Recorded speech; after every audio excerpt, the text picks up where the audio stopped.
Hey everyone, I'm glad you somehow made it to this video. I don't know what phone just went off in the background during the intro, but I'm not going to let that ruin my intro. Anyway, this series is called Ask Cammy, and that's where you send me questions to askcammycakes@gmail.com. Should pop up on the screen now, and then I take those questions and answer them on a video like this one. So let's look at our first viewer question. Ever. Dearest Cammy Cakes, no, I'm not going to read the questions like that. Dear Cammy, how would I get into the competitive scene of Destiny? I would create content, but I do not have that ability. My phone keeps going off. My clanmates consistently ask why I'm not into competitive gaming. I've tried sweats, but can never get into sweats with larger content creators. I know that's a late question since Destiny is very dry at the moment. Thanks. Excited, exuberant, walking emoticon face. I'll go ahead and leave the question up on the screen for a couple seconds and then transition into some background gameplay so you can read it at your own leisure, but let me go ahead and hop into this answer. I'm going to be brutally honest and keep this one pretty realistic. So, larger content creators don't waste their time with nobodies because most of the time they get messages that say, oh, I'm really good at trials. I just never go flawless because I don't have a good team. Which you think, if you're good at this game, you should have almost no trouble finding similar teammates because you can just go into free-for-all and scout them yourself. And then you say, oh, but I've tried to message people in free-for-all. It just doesn't work. To that I say you're probably not trying hard enough. And I don't mean trying hard enough in gameplay. Maybe you are that skilled. But you have to be humble, you have to compliment, yet you also have to show you're competent at the game, right? So that's a very hard balance to achieve. Like I said, you have to first be good enough to start playing good players, which means you're probably going to be in the top percent bracket where a lot of the content creators are. Now, most content creators aren't top 100, but they are top percent. So you do need to have a decent grasp of this game to even get in a random lobby with players of their caliber. But let's say that you finally start matching players in the top percent. Here's what you do. If you win a match, the first thing out of your mouth shouldn't be GG or you're trash or anything like that. Pick a specific part of their gameplay, whether it's their hand cannon shot, their evasiveness, their use of a super, their map positioning, something. Compliment it. Say like, dude, your hand cannon shot was next level. And that usually makes them reply, why thank you, and maybe they'll even drop a compliment for you. Here's the important part once you've established that you both have a sort of mutual respect for each other. That's when you ask to play team games or to play more rumble games. And try to keep them friendly. You don't have to be toxic to lure people into wanting to play you in sweats. After you play a couple matches, don't forget about this person. But you can go back to free-for-all and start finding and making new friends that are around your skill level or better. And once you start getting just mostly a friends list filled of these kind of people, you'll find that a lot of the good players overlap. Like there'll be 2 or 3 people on your friends list that don't realize that you are a mutual friend. And here's the good part. By now, if you ask them to play pickup sweats or to join their clan or something, they would probably say yes at this point because they see that multiple people on their friends list have probably added you and can verify that you're a competent player that won't waste their time for trying out. And before somebody in the comments jumps to the conclusion that, oh, I'm a large content creator, I'm not that large, but I'm a large content creator, it's easy for me to make confident friends in free-for-all and stuff. Well, no. Not really. I didn't always start off big. I had to grind out. In fact, I didn't even know I was decent at this game until I had people tell me. And here's the crazy thing. The people that I played with in year 1, running these pickup sweats and games and things like that, they're all top 100, most of them now. Some of them still play, some of them quit in year 2. But there were really good players. And I'm going to say playing those top 100 players made me a top 100 player. I don't think I would even be close to the skill bracket I am if I didn't have those people to brutally punish my playstyle and teach me to just improve or get stomped. In a nutshell, in Destiny, you don't join the competitive community. You become the competitive community. All those people that you would add to your list because they're around your skill level, because you want to play them to improve, that's a subset of the sweat community that you created, right? And it'll overlap with another subset of the sweat community, and so on, until one fateful day you start matching people who have large content channels if that's your goal. Otherwise, the faster approach is to get good enough to start placing in tournaments. And if you start getting to quarterfinals and so on, oh, you're gonna run into content creators, trust me. And I'll add one last thing before I close this question. If you're gonna grind out that much to make it into the competitive scene, you need to remain versatile.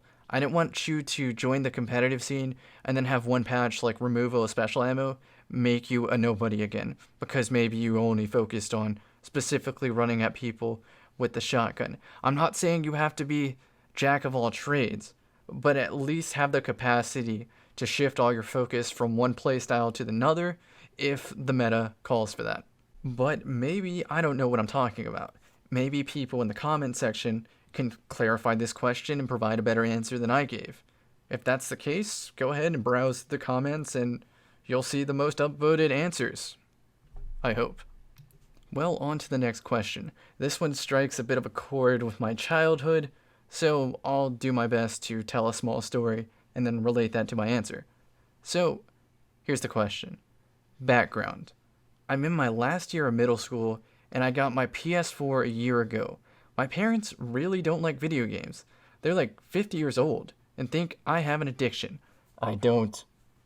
They only let me play an hour on Friday, Saturday, and Sunday, and hide the controllers at other times. Obviously, this is frustrating to me. How do I ask for more time, or at least change their perspective? Sent from my iPhone. So, like I said, we're going to begin with my childhood stories. Now, at some point in 3rd or 4th grade, I was introduced to a glorious game. You may have heard of it. It's called RuneScape. Initially, my parents had no problem with me playing it, right? But then it sort of turned into an addiction. Now, it wasn't an addiction that ruined my life in other fields, because I still had all A's. I still was a gymnast. I still was strong. I still hung out with friends. But almost 100% of my free time went into playing RuneScape. And I was perfectly happy with it. I was like, man, forget talking to girls or anything. I gotta get that 99 wood cutting, if you catch my drift. Even though my parents were saying things like, oh, stop playing video games are a huge waste of your time, and so forth. And it's kind of funny, me sitting at a chair right here with 99,000 subscribers, almost 100,000, and I'm just like, all that time playing video games was for naught, huh? But no, I'm not gloating, I'm not bragging, because I am an anomaly. I got lucky. This was not supposed to happen. But back onto the subject. My parents weren't so fond of me putting in those massive no-life grinding hours into RuneScape, because it was a, quotation mark, waste of time. As long as I kept up my grades, had all A's, kept up my sports, and so on, they would disapprove of RuneScape, but they wouldn't take it away. But any unfortunate situation in school was instantly attributed to RuneScape. I'll give you an example. So in middle school, I had what I call a crossword lady. She was a science teacher who based my entire grade off completing a crossword puzzle within like 30-minute time frame in a science class. But here's the catch. They had like 60 or 70 words on those things. So I'm not about to waste my time on pointless science crossword puzzles when I could actually be learning something. And so I did try my best to complete them, but I was just garbage at crossword puzzles. And I ended up getting like a 79 instead of an 80. And of course, whose fault is that? RuneScape's fault. So guess what? I didn't get to play anymore. But I still wanted to. So what I did was I devised this plan where at 2 a.m. I would get up, get on the computer, and start grinding woodcutting. And I actually didn't really woodcut much. I basically PvP'd. I'd have one earbud in one ear, other ear nothing, and I would just listen as I click and train my stats and stuff. I'd hear the creaking of the floorboard, and I knew, like, oh, parents were gonna come check on me or something. They must think I'm up. So that's when I'd turn off the monitor, pretend to be asleep, exit out of RuneScape and so on, rinse and repeat for a few hours, go to sleep, go to school, take a nap, whatever I had to do to, get my hours in. I almost think this is a more appropriate story for my Storytime series, but I'm going to go ahead and just give a little sneak peek of it here. And that is, it was actually the biggest relief when my parents called me and my brother into the living room one time and they go, "We know what you're doing on the computer." And I'm like, "Fuck, I'm caught." They know I was playing RuneScape and they're like, "You boys can't be looking up porn on the computers." And I was just like, "Oh, thank God." Like, yes, they have no idea I'm playing RuneScape. And of course, later I did get caught playing RuneScape, but for that, like, can you imagine the situation that I had to be in for internet porn to be less of a incident than fucking RuneScape? Like, basically, this is where my story starts to tie into your answer. When we're talking your free time, as in things you do with time that you otherwise can spend on anything else. So instead of playing RuneScape video games, you could be watching A&E, TNT, FX has the movies, Secret Life of the American Teenager, just some bullshit show that really honestly does waste your time. But is it time wasted if you enjoy all those minutes? That's kind of what you have to attribute when you explain it to your parents. But parents don't want you to sound smarter than them by any means. They just want you to say yes, ma'am, yes, sir, and kind of move on. But what you gotta do is prove your trust more than anything else. You don't have to prove that gaming is or isn't a waste of time. You have to let them trust you. So you have to let them trust that you are smart enough and trustworthy enough and responsible enough and all those good synonyms that you can play video games in your free time and not let them take over the other parts of your life. And it's a very, very fine balance. But I hate to say it, what seems like a balanced lifestyle in your eyes isn't the same balanced lifestyle in your parents' life. Maybe all A's and keeping up with your sports and so on is adequate to you, but you may even have to go above and beyond that. Start helping around the house. Start doing extra chores. Maybe pick up a part-time job or something. Just show them that you're making the most of your free time rather than doing it all on one thing.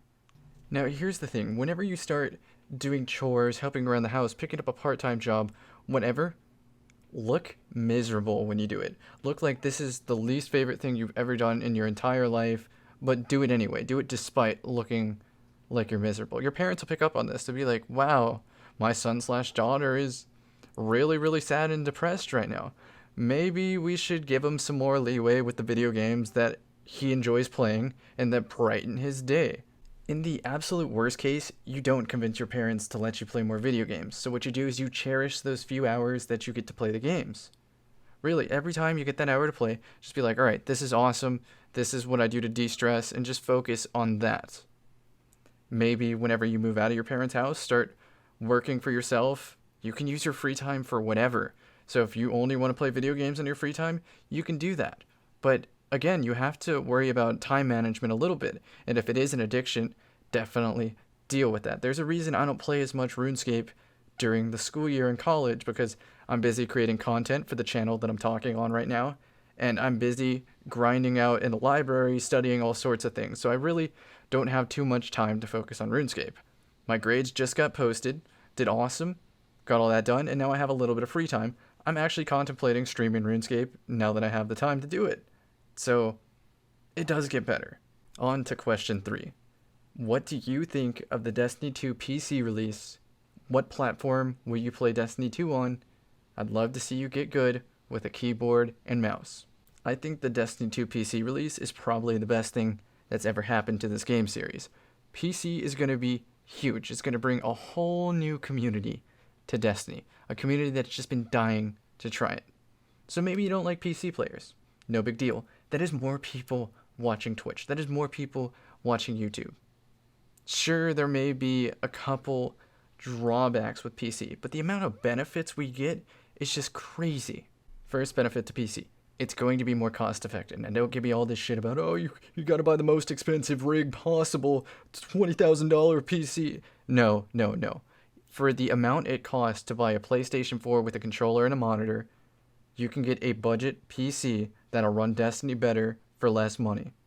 The second benefit is ergonomics. I really do feel like the mouse and keyboard offers so much in terms of comfort and gameplay, and then the PC platform itself, wow, I got sniped there, but the PC platform itself offers so much of a degree of customization that there's no reason not to want it. You ever wanted to change your controller to do something specific in Destiny? You can do that on the PC. You ever wanted little things that annoy you in the game to change? Well, you can probably do that, assuming they give us the PC options that are pretty standard across most games.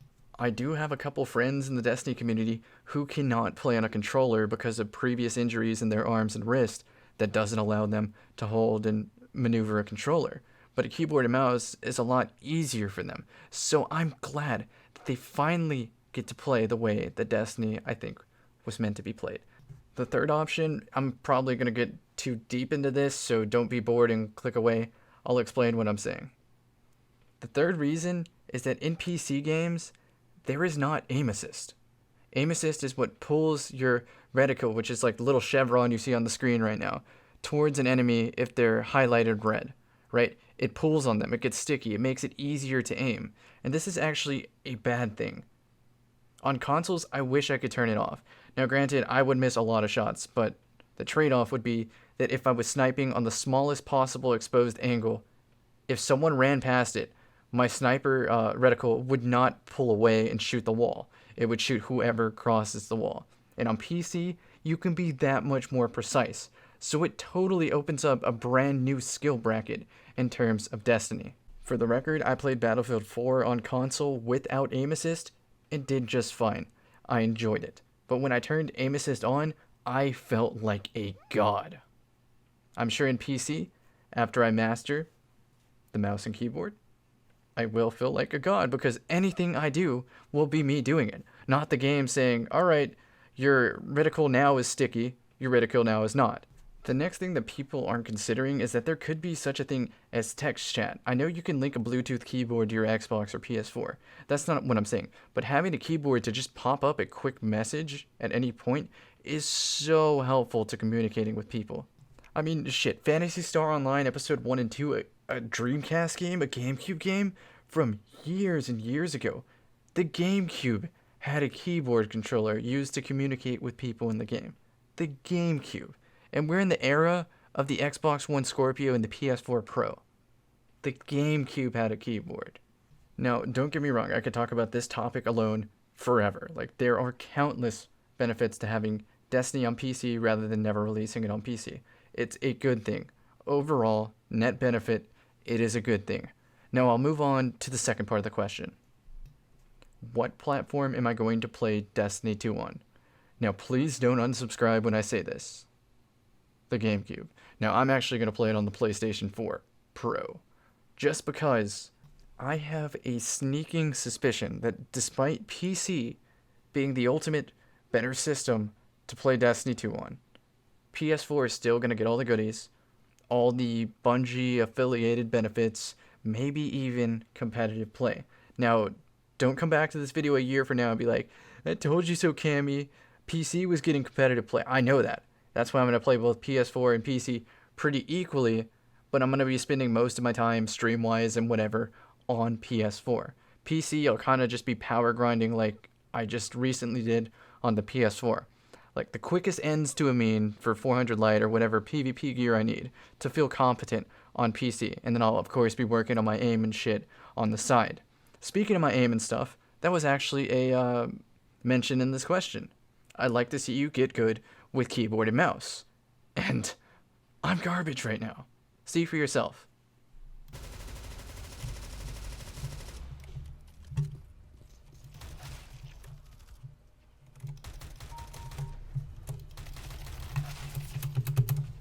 But I occasionally have my moments, and I'm still trying to figure out my perfect DPI sensitivity, whatever you want to call it.